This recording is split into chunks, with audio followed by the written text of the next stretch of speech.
শুরুতেই জানিয়ে দেব, রাশিয়ার সঙ্গে যৌথ সামরিক মহড়া চালাচ্ছে চীন, আতঙ্কে আছে এবার মার্কিন বাহিনী। এছাড়া রয়েছে রাশিয়ার সাথে বন্ধুত্ব করবেন না ভারতকে কঠোর হুঁশিয়ারি করছে আমেরিকা।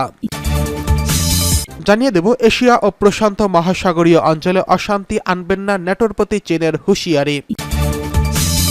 জানিয়ে দেব, ইসরায়েলে ভয়াবহ ড্রোন হামলা লেবাননের। সর্বশেষ জানিয়ে দেব, ইসরায়েলের প্রধানমন্ত্রী হাসপাতালে ভর্তি। রাশিয়ার সঙ্গে যৌথ সামরিক মহড়া চলছে জানালো চীন। রাশিয়ার সঙ্গে যৌথ সামরিক মহড়া চলছে বলে জানিয়েছে চীন। শুক্রবার চীন জানিয়েছে তাদের দক্ষিণ উপকূলে এই মহড়া চলছে। ওয়াশিংটনে যুক্তরাষ্ট্রের নেতৃত্বাধীন ন্যাটো জোটের বৈঠকের পর এবং জাপান মস্কোর সঙ্গে বেইজিংয়ের সম্পর্ক দৃঢ় করার পর ক্রমবর্ধমান হুমকির বিষয়ে সতর্ক করার পর চীনের এই ঘোষণা আসে। চীনের প্রতিরক্ষা মন্ত্রণালয় জানায়, দুই দেশের সামরিক বাহিনী জুলাই শুরুতে জয়েন্ট C-24 নামে একটি মহড়া শুরু করেছে। চলতি মাসের মাঝামাঝি পর্যন্ত এই মহড়া চলবে। মন্ত্রণালয় জানায়, সামুদ্রিক নিরাপত্তার হুমকি মোকাবেলা এবং বৈশ্বিক ও আঞ্চলিক শান্তি স্থিতিশীলতা রক্ষায় যৌথভাবে দুই পক্ষের সংকল্প ও সক্ষমতা প্রদর্শনের জন্য দক্ষিণাঞ্চলীয় ওয়াংডং প্রদেশের শহর জানপোঝিয়াংয়ের আশপাশে পানি ও আকাশসীমায় এই মহড়া চালানো হচ্ছে। এতে আরও বলা হয়েছে, এই মহড়া নতুন যুগের জন্য চীন রাশিয়ার সমন্বিত কৌশল ও অংশীদারিত্বের আরও গভীর করবে। মন্ত্রণালয় জানায়, বেইজিং ও মস্কোর সামরিক সম্পৃক্ততার বার্ষিক পরিকল্পনা অনুযায়ী এই মহড়া চালানো হয়েছে। রাশিয়ার আগ্রাসনের মধ্যে ইউক্রেনের প্রতি সমর্থন পুনর্ব্যক্ত করতে ন্যাটোর নেতারা ওয়াশিংটনের একত্রিত হওয়ায় একই সপ্তাহে এই ঘোষণা এলো। সাম্প্রতিক বছরগুলোতে চীন ও রাশিয়া আরও ঘনিষ্ঠ হয়েছে এবং তাদের বন্ধুত্বের কোনো সীমা নেই বলেও তারা বাড়াই করছে। ন্যাটোর সাথে উভয় দেশেরই বৈরী সম্পর্ক রয়েছে। ন্যাটোর নেতারা বুধবার এক ঘোষণায় বলেন, চীন ইউক্রেনের মস্কোর আক্রমণের চূড়ান্ত সহায়তাকারী হয়ে উঠেছে। জবাবে বেইজিং ন্যাটোকে সংঘর্ষে উস্কানি দেওয়ার বিরুদ্ধে সতর্ক করেছে।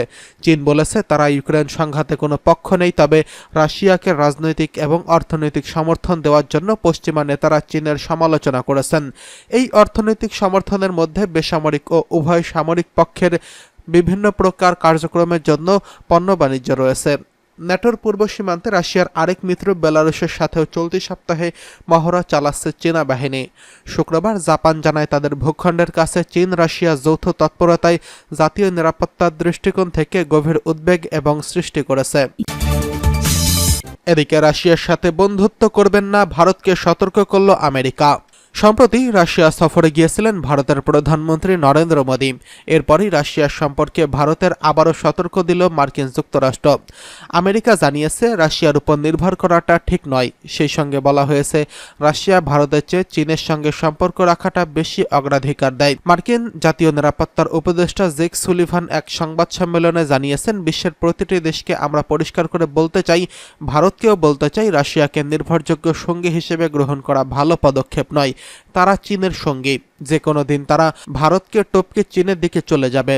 আর ভারতের প্রধানমন্ত্রী নরেন্দ্র মোদীর আগ্রাসন নিয়ে উদ্বেগে থাকেন।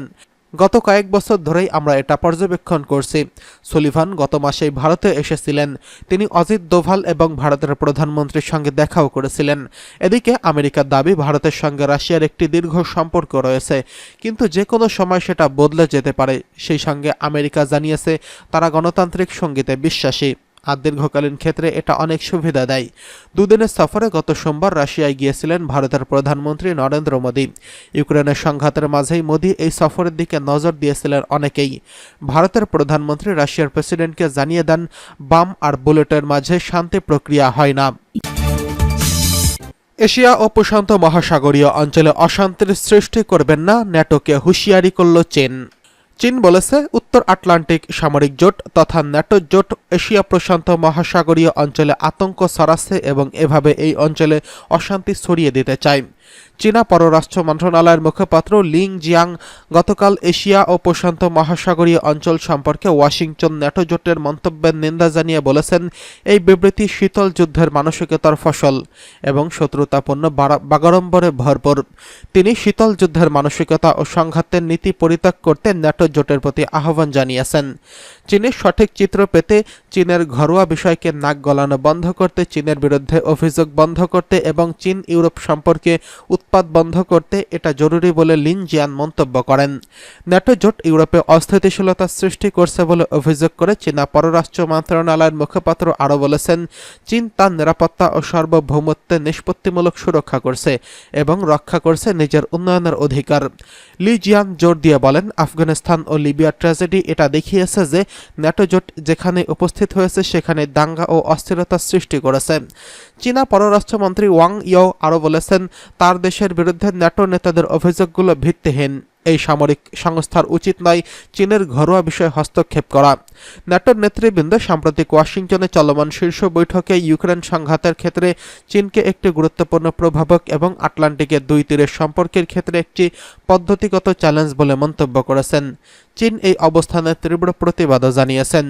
চীনা সশস্ত্র বাহিনীর কেন্দ্রীয় কমিশনের জয়েন্ট চিফ অফ স্টাফ এর ডেপুটি চেয়ারম্যান বলেছেন, মার্কিন যুক্তরাষ্ট্র আঞ্চলিক নিরাপত্তা ও শান্তির জন্য বড় হুমকি। তিনি বলেন, ওয়াশিংটন ও এশিয়া প্রশান্ত মহাসাগরীয় অঞ্চলে ন্যাটোর একটি নতুন সংস্করণ গড়ে তুলতে চায় যাতে এই অঞ্চলে মার্কিন আধিপত্য রক্ষা করা যায়। এদিকে ইসরায়েলের ভয়াবহ ড্রোন হামলা লেবাননের। গাজায় ইসরায়েলের হামলার পর ফিলিস্তিনের প্রতি সমর্থন জানিয়ে আসছে লেবাননের প্রতিরোধ যোদ্ধা হিজবুল্লাহ। যুদ্ধ শুরু থেকে গোষ্ঠীটির সঙ্গে ইসরায়েল দফায় দফায় হামলা করেছে। এরই ধারাবাহিকতায় দেশটির ভয়াবহ ড্রোন হামলা চালিয়েছে লেবাননের যোদ্ধারা। বার্তা সংস্থা রয়টার্সের এক প্রতিবেদনে এই তথ্য জানানো হয়েছে। প্রতিবেদনে বলা হয়েছে, ইসরায়েলের আকাশ প্রতিরক্ষা ব্যবস্থা ফাঁকি দিয়ে দেশটিতে বেশ কয়েকটি ড্রোন হামলা চালিয়েছে লেবানন। এই সময় বিস্ফোরক বোঝাই ড্রোনের হামলায় এক ইসরায়েলি গুরুতর আহত হয়েছেন। ইসরায়েলি সংবাদ মাধ্যম টাইমস অফ ইসরায়েলের প্রতিবেদনে বলা হয়েছে, বৃহস্পতিবার পশ্চিম গ্যালিলির কিবুটস কাবেরের কাছেই বিস্ফোরক বোঝাই ড্রোনের আঘাতে এক ব্যক্তি গুরুতর আহত হয়েছেন। চিকিৎসকদের বরাতে এই তথ্য জানানো হয়েছে। ইসরায়েলের প্রতিরক্ষা বাহিনী আইডিএফ জানিয়েছে, লেবানন থেকে পশ্চিম গ্যালিলিতে কয়েকটি ড্রোন হামলা করা হয়েছে। এছাড়া সন্দেহভাজন বেশ কয়েকজন ড্রোন ভূপাতিত করতে বিমান প্রতিরক্ষা ব্যবস্থার সাহায্যে গুলি করে ভূপাতিত করা হয়েছে। এর আগে গতকাল টাইমস অফ ইসরায়েল জানিয়েছে, ইসরায়েল কয়েক ডজন রকেট হামলা চালিয়েছে লেবাননের প্রতিরোধ যোদ্ধা হিজবুল্লাহ। দেশটির অধিকৃত গোলান মালভূমিতে এই হামলা চালানো হয়েছে। এতে 2 জন নিহত হয়েছেন। প্রতিবেদনে আরও বলা হয়েছে, ইসরায়েলে অধিকৃত গোলান মালভূমিতে কয়েক ডজন রকেট হামলা চালিয়েছে হিজবুল্লাহ। এতে 2 ইসরায়েলি নিহত হয় এবং সিরিয়ার একটি মহাসড়কে ইসরায়েলি হামলায় হিজবুল্লাহর এক যোদ্ধা নিহতের জবাবে এই হামলা চালিয়েছে তারা। ইসরায়েলের জরুরি উদ্ধার পরিষেবা বিভাগ জানিয়েছে, নিহত 2 জন, একজন নারী এবং অপরজন পুরুষ।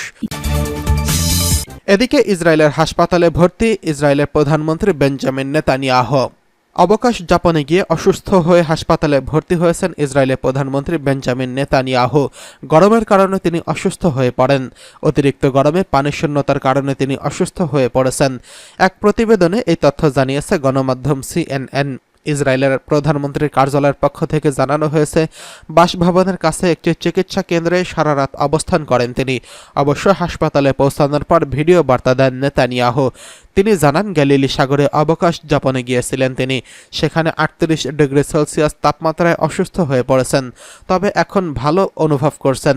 তিনি সবাইকে কড়া রোদে বেশি সময় না থাকার জন্য এবং বেশি বেশি পানি পানের পরামর্শ দিয়েছেন।